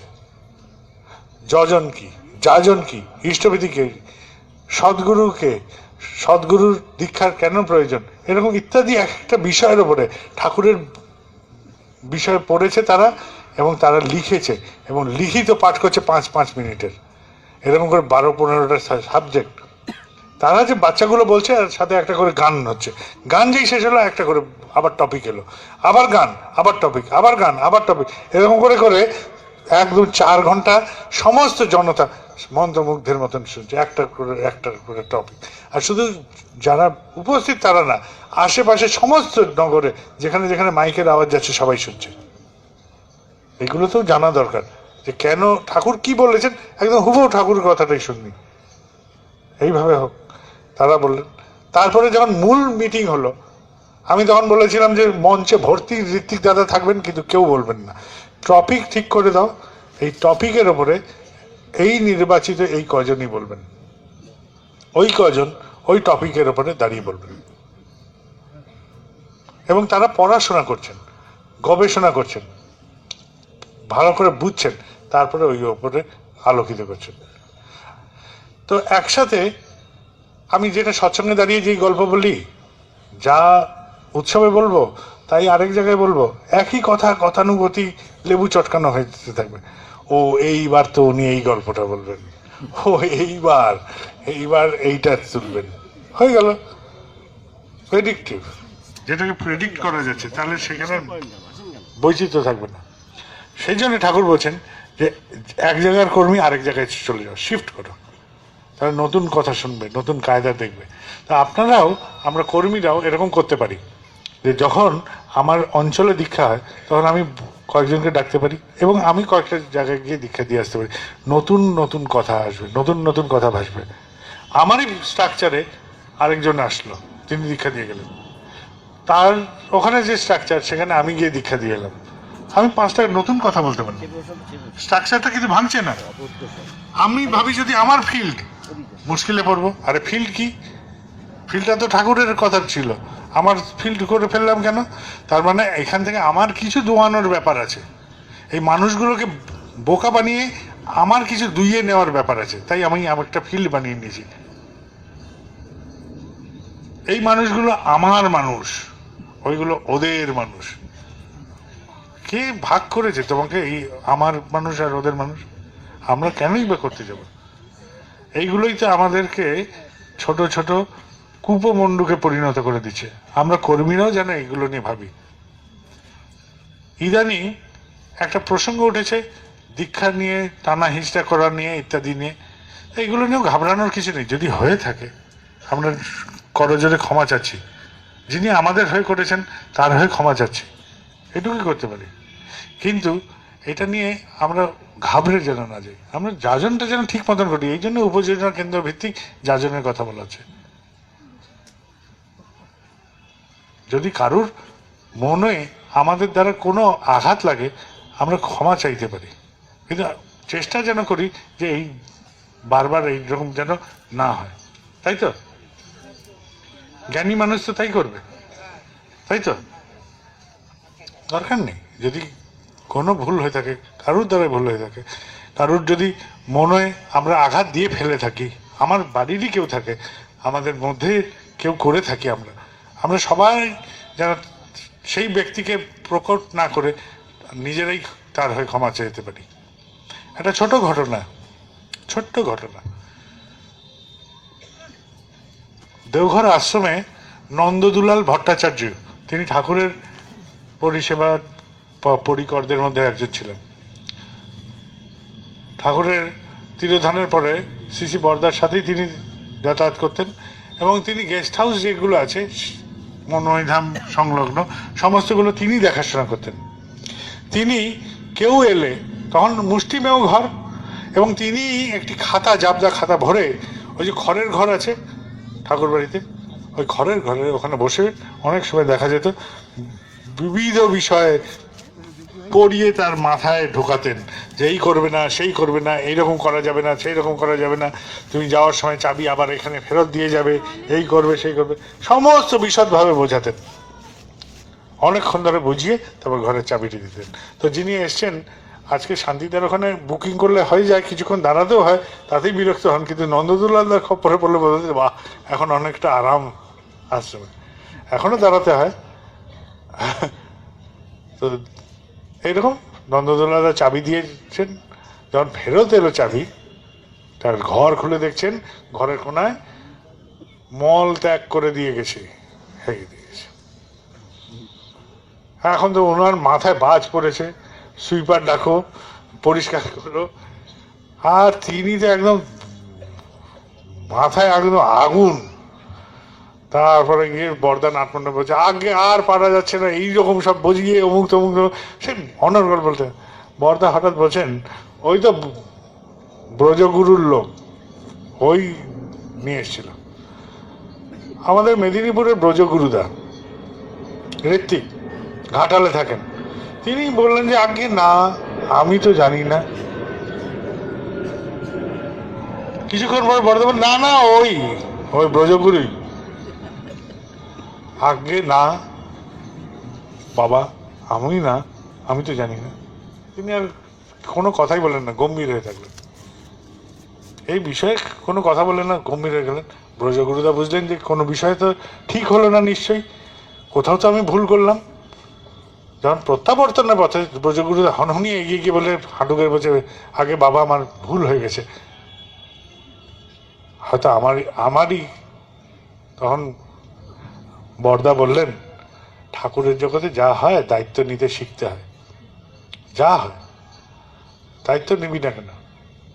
আমি তো জানি যে তুই জানিস না, তাহলে যখন বললাম তুই বলতে পারতিস আগে আমি, দায়িত্ব তো নিতে হয়।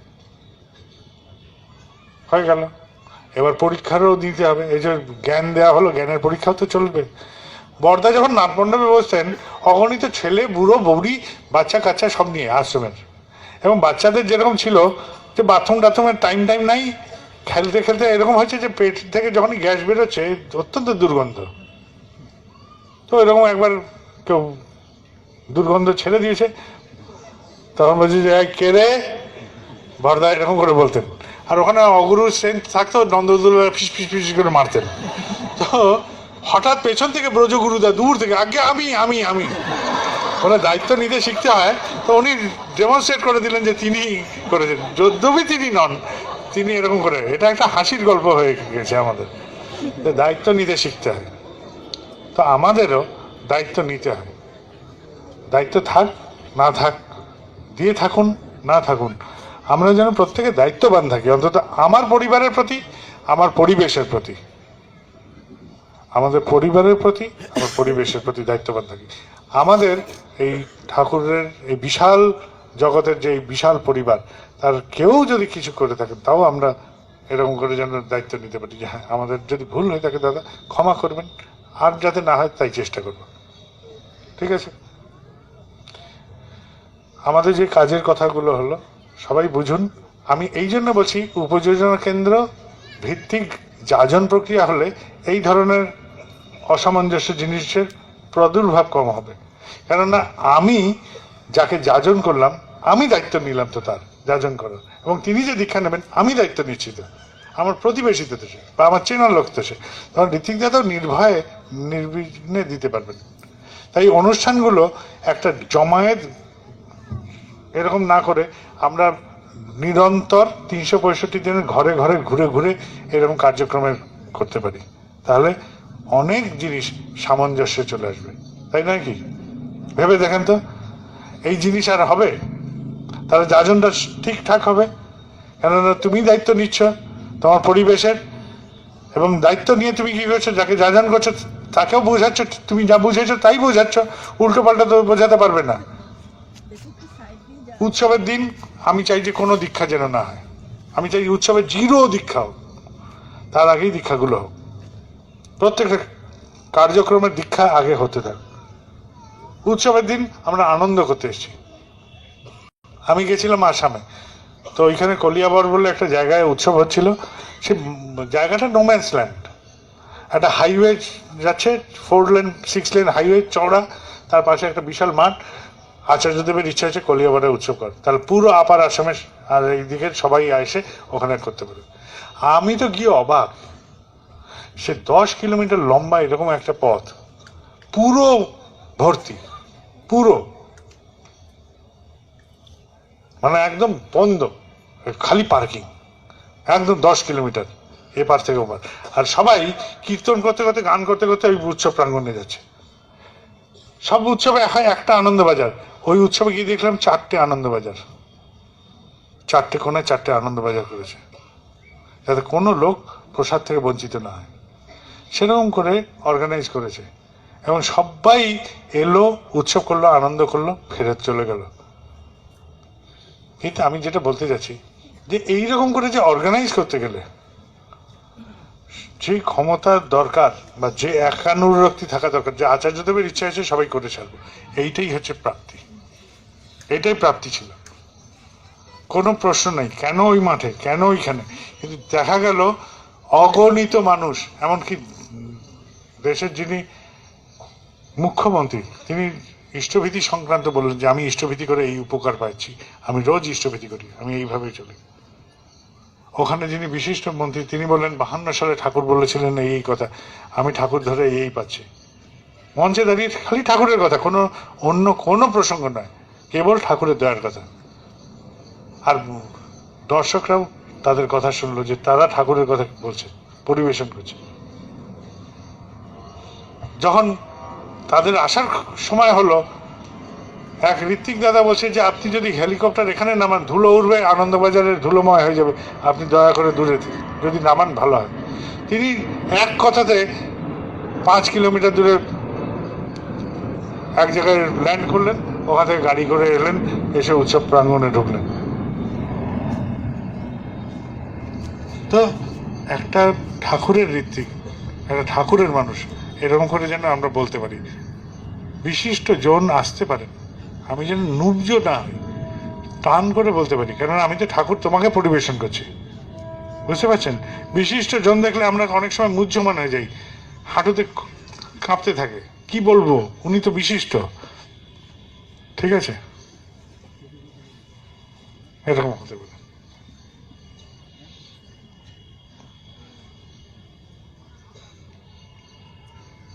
আমার এইটুকু কথা ছিল, আপনারা বুঝুন আপনার পরিবার আপনার ঠাকুর নিয়ে কিভাবে চলবে, এটাই ভেবে বাড়ি ফিরুন। আপনার পরিবার আপনার পরিবেশে উপযোজনা কেন্দ্রকে ভিত্তি করেই হোক বা যেভাবেই হোক, কিভাবে ঠাকুরকে ছড়াবেন সেটা ভাবুন, এই ভাবনা নিয়ে বাড়ি ফিরুন। যদি আমার বলাটা তাহলে সার্থক হবে। আমরা বলতে যাবেন না, সবটাতে আমি এবং আমি কি করবো, এই যে এই এই পরিমণ্ডলিতে আমার কি করণীয় আছে সেটা ভাবুন এবং সেটাই করুন।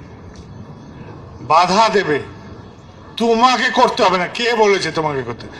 আপনি থেমে গেলেন, তার মানেই আপনি উপযুক্ত নন। যদি আপনার সত্যিকারের চুলকানি থাকতো, দাদা আমাকে একটু করতে দেন, আমি স্টেজে অন্তত ফুলটা লাগাই, ঠাকুরের গলা অবধি না পৌঁছা, যে মঞ্চে ঠাকুর আছেন সেই মঞ্চে অন্তত ফুলটা লাগাই, সে তো বাধা দেবে না। বাধাকে অতিক্রম যদি না করি, ক্লাস 4 থেকে 5-এ উঠতাম কোনোদিনও, পরীক্ষাটাই তো বাধা দিয়েছিল, তোকে যেতে হবে না, ক্লাস 4 অবধি পড়ে নিয়েছিস, এবার আমি এসে গেছি। ওই বাধাটাকে অতিক্রম করে পাশ করে আমি 5-এ উঠেছিলাম। 5 থেকেও 6-এ উত্তীর্ণ ওই পরীক্ষাটাই এসে বাধা দিয়েছিল, আবার আমি তাকেও উত্তীর্ণ করে পেরেছিলাম। এইরকম করে এগিয়ে যাওয়া, পড়াশোনার ক্ষেত্রেও যেরকম, জীবনের ক্ষেত্রেও সেরকম। যে কাজ করতে গেলে বাধা পেয়ে আপনি ক্ষীণ হয়ে যাচ্ছেন, বুঝবেন যে এই কাজটা আমার জন্য ছিল না, এই কাজটা আমার জন্য ছিলই না, আমি এটার জন্য উপযুক্তই নেই, ঠিক আছে? আমার এইটুকুই কথা ছিল। আর একটা কথা, যাজন করতে গেলে একটু মনটা বোঝার দরকার। খুব প্রিয় আমাদের পরিবারের সবার রবীন্দ্রনাথ রায় আসামের কর্মী ছিলেন, ঠাকুর খুব ভালোবাসতেন। একদিন তিনি বলছেন যে আমার এই সমস্ত কথাগুলো ব্যর্থ হলো, আজকে অমুক এসছিল আমার কাছে, আর আমি ঠাকুরের এইসব অনেক কথা, তত্ত্বের কথা সব বললাম, কিন্তু সব শেষে ও বলল আমার বউটা আজকে মারা গেছে, আমার মন খারাপ ছিল তাই আপনার কাছে এসেছিলাম। আমি যে ওকে না বুঝে এত সব তত্ত্বের কথা বললাম, সে যে কেন এসেছিল আমার কাছে সেটুকুই প্রশ্ন করলাম না, অথচ আমি ঠাকুরের এইসব অনেক কথা বলে ফেললাম। আমার মনে হলো যে আজকে বলাটা আমার ব্যর্থ হলো। সে তো খালি সান্ত্বনার জন্য এসেছিল, এক মুঠো সান্ত্বনার জন্য, দুটো সান্ত্বনা বাক্য আমার কাছ থেকে শুনতে এসেছিল। তো আমি বলছি যে ঠাকুরের একজন ঋত্বিক এরকম করে ঠাকুরের কথা বলার পরেও এরকম বলল। একটা কথা বলি, ঠাকুরের ঋত্বিক আছেন শিশির ডিন্ডা, মেদিনীপুরে। তাকে ঠাকুর বললেন MA পরীক্ষা দিতে। তো শিশির ডিন্ডা পরীক্ষা দিতে যাবেন, তার আগে ওখানে সব যাজন পরিক্রমা চলছে।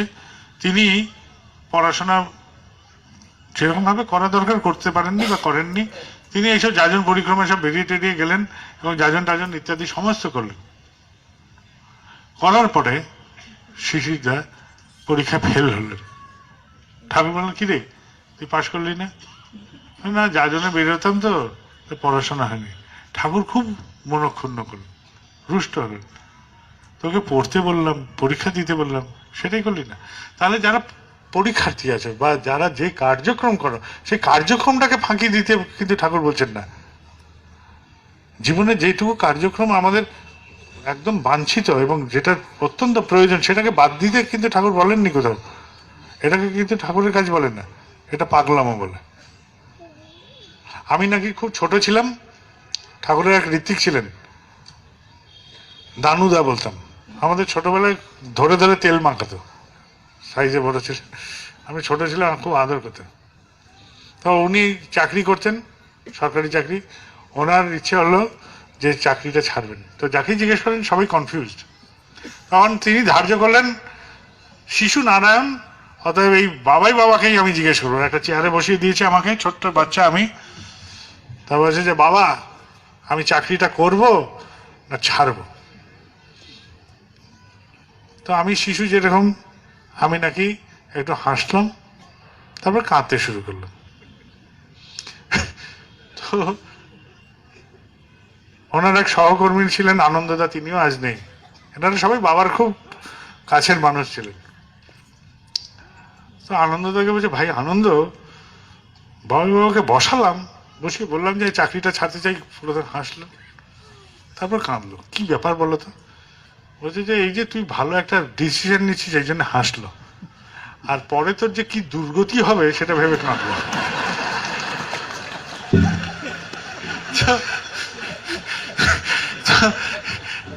মানে সরস গল্প এগুলো।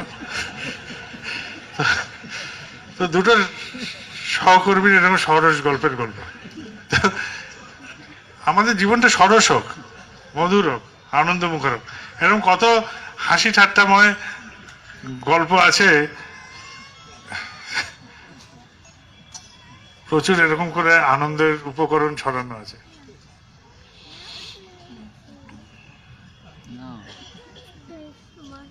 আপনারা সবাই ভালো থাকুন, আনন্দে থাকুন।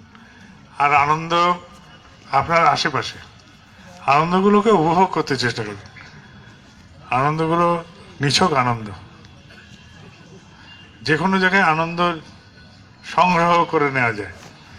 আমার সাথে আছে আমার বন্ধুবর ঝন্টু সাহেব, ছোটবেলার বন্ধু। আশ্রমে থাকেন ব্রজ সাউদা। একটা নিছক আনন্দের গল্প বলছি।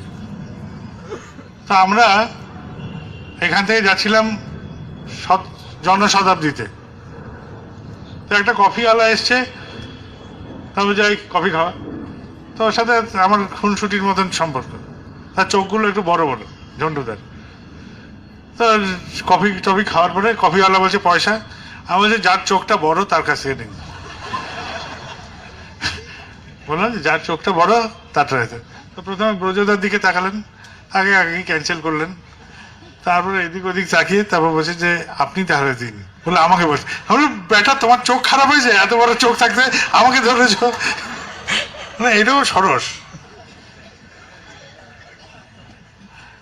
আনন্দ করেন, ঠাকুর আনন্দের জায়গা, জীবনটা আনন্দের উপকরণ। কাঠখোট্টা মানুষ যেখানে, সেখানে ঠাকুর আছেন কিনা সেটাও সন্দেহ। কেননা ঠাকুর বলছেন ভদ্রলোক শব্দ যেটা বলি আমরা, ভদ্রলোক, উনি ভদ্রলোক, মুখ টাইট করে আছেন, ইনি ভদ্র হতে পারেন।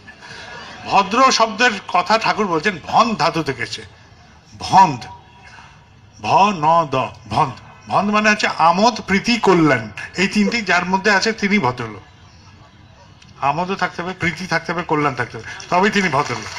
তো সমাজে আমরা ভদ্র মানুষরা এরকম যেন থাকি, সবসময় আনন্দে উচ্ছল হয়ে বিরাজ করি, ঠাকুর নিয়ে সবসময় ফুর্তি করছি, ঠিক আছে, যে একটা ফুর্তির বাতাবরণ চলুক। আমার কাছে হাতে খড়ি নিতে এসছে, আমি আর হাতে খড়ি দিতে চাচ্ছি না। আমি জিজ্ঞেস করলাম যে ভাই আইনস্টাইনের হাতে খড়ি কবে হয়েছিল বলো তো? সে তাকাচ্ছে, তো আমার তো দিতে ইচ্ছে করছে না, আমি তো বলতে পারছি না যে যাই হাতে খড়ি দিও না।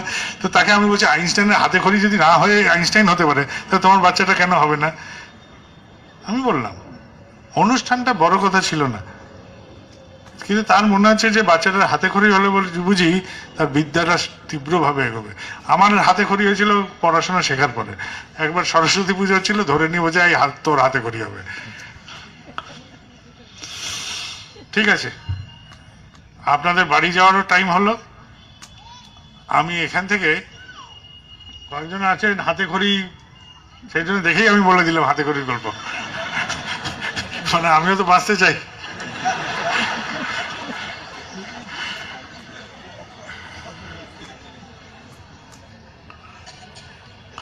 সদাদা এখানে আছেন না? এখানে আরো কয়েকজন ডাক্তার আছেন, মনোরঞ্জন দা ইত্যাদিও আছেন, সব সৌরভদাও আছেন, জানি না।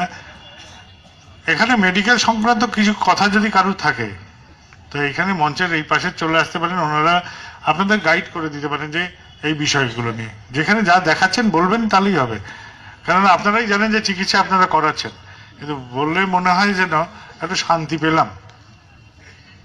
এখনই এসেছিলেন একজন ব্লাড ক্যান্সারের রুগী।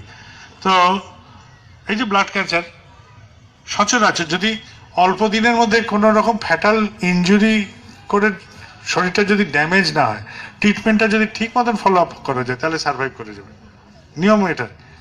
কিন্তু যদি এক ধরনের ভ্যারিয়েশন আছে যেখানে খুব তাড়াতাড়ি বডিটা ডিক্রিজ হতে থাকে, সেগুলোর ক্ষেত্রে অসুবিধা, অর্থাৎ ফাইট করলে ঠিক সার্ভাইভ করা যায়। তো প্রত্যেকটা রোগের, প্রত্যেকটা কারণের এক একটা কায়দা আছে, সেই কায়দা কারণগুলোকে বুঝলেই আনন্দ। আমি তো ওপরে দাঁড়িয়েছিলাম, এই যেই নিচে নামবো তো ভিড়ের মধ্যে পড়ে যাবো। তো আপনারা আমাকে জায়গা দেবেন বা আমাকে জায়গা করে দৌড়াতে হবে? হ্যাঁ,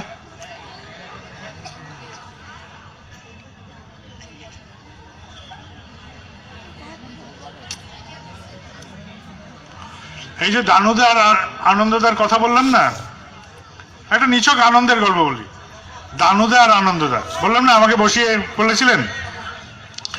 আচার্যদেব তখন গুয়াহাটিতে গাড়ি চালিয়ে যাচ্ছেন, ওখানে একটা আমসুম বাগান বলে জায়গা আছে, সেখানে যেতে যেতে একটা বাড়িতে দেখছেন যে লাউ ঝুলছে। তো দুজনকে বলছেন যাও নামো, গিয়ে ওই লাউ চুরি করে আনো। তো বসে আছেন গাড়িতে, তো দুজনে নামলো লাউ চুরি করতে। তো যেই ওরা লাউটা ধরেছে উনি হর্ন বাজাচ্ছে, বলে চোর চোর চোর। এইবার দুজনে ছুটছে প্রাণ বলে, চোর বলে ধরবে তো, উনিও গাড়ি এগিয়ে দিচ্ছেন আর খুব হাসছেন বাচ্চাদের মতন। একটা আমোদ করলেন। এইবার যখন দুজনে হাফতে ঢুকলো গাড়িতে, যাই আনন্দ লাউ নিয়ে এসছে বলে, আগে দানু তুমি নিয়ে এসছো বলে, না যাও নামো গিয়ে নিয়ে। এবার আনন্দ হচ্ছে আগে আমাকে ধরবে। এবার হোমেশ্বর কাকতি, সচর একটা গল্প বলি। হোমেশ্বর কাকতি তিনি একটি অফিসে কাজ করতেন, তার সাথে রোজ তিনি গুয়াহাটিতে থাকতেন, আগমবাণীর এডিটর ছিলেন, গুয়াহাটিতে থাকতেন। আর এই পত্রপত্রিকার কাজে তখনও না একটা অফিসে কাজ করতেন। তো আচার্যদেব তখন গুয়াহাটিতে আছেন, আর রোজই হমেশ্বরদার সাথে কি পাওয়া যায় অফিসে, কি কি আছে, অমুক আছে তমুক আছে, এসব করতেন। করতে করতে একদিন খুব উদ্বুদ্ধ করলেন যে আপনার অফিসে কি পাওয়া যায়। তখন বলছে যে কাগজ টাগজ এসব আছে। বলে যে একটা রিক্সায় এইরকম করে ভর্তি করে কাগজ নিয়ে আসবেন অফিস থেকে চুরি করে। বলে ধরা পড়বো। আরে নিয়ে আসবেন, বই ছাপাবো। তো এইসব করে টোরে দেখে তো উদ্বুদ্ধ করলেন। তিনি একটা রিক্সায় কাগজ নিয়ে উপস্থিত। যেই নিয়ে এসছেন বলছে আগে কাগজ নিয়ে এসছি। তিনি তো দুষ্কর্ম করেছেন, বলছে কাগজ দিয়ে এসছি। বলেছে আরে মশাই কাগজ দিয়েছেন, চোরাই কাগজ মন্দিরের মধ্যে বের করেন। বলে এবার আপনি তো বললেন আমাকে, বলে আমি আগুন দিতে বলবো, আপনি আগুন দেবেন? তারপর বলছে যে বলে যান আপনি কালকেই কাগজ ফেরত দিয়ে আসবেন অফিসে। বলে আগে আমি কাগজ দিয়ে গেলে তো আমাকে চাকরি থেকে বরখাস্ত করবে। বলে যে কেউ বরখাস্ত করবে না, আপনি কাগজ নিয়ে একদম মেন গেট দিয়ে ঢুকবেন, গিয়ে একদম সবচেয়ে বড় বস তার কাছে নিয়ে গিয়ে কাগজ নিয়ে নামিয়ে দেবেন। বলে যে আগে তারপর বলে যে দেখুন স্যার, রোজ এখান থেকে চুরি হয়, আমি বলতে গেলেই তো ধরবেন আপনি যে কোথায় চুরি হয়, তাই আমিই নিয়ে বেরিয়েছি, আর আপনাকে দেখানোর জন্য ফেরত নিয়ে এসেছি এই কাগজ দুটো। অফিসে তার প্রমোশন হয়ে গেল এই গল্পের চোটে। আমোদ প্রীতি কল্যাণ সবকিছুই গল্পের মধ্যে থাকে, এইরকম জীবন। এখানে ছিলেন প্রাণেশ দা, প্রাণেশ দাস। তিনি গড়িয়ার দিকে ওইদিকে বাড়ি করে পরে ছিলেন।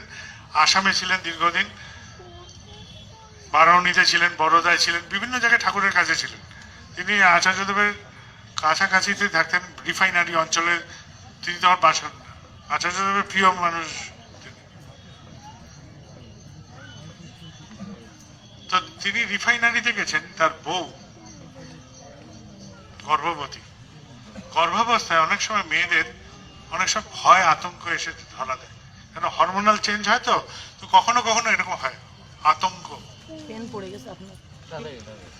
মন্দির থেকে বহু দূর রিফাইনারি, সেখানে প্রাণপণে খালি বলছেন যে দাদা বাঁচান, আমার খুব ভয় করছে, দাদা বাঁচান, ভয় করছে।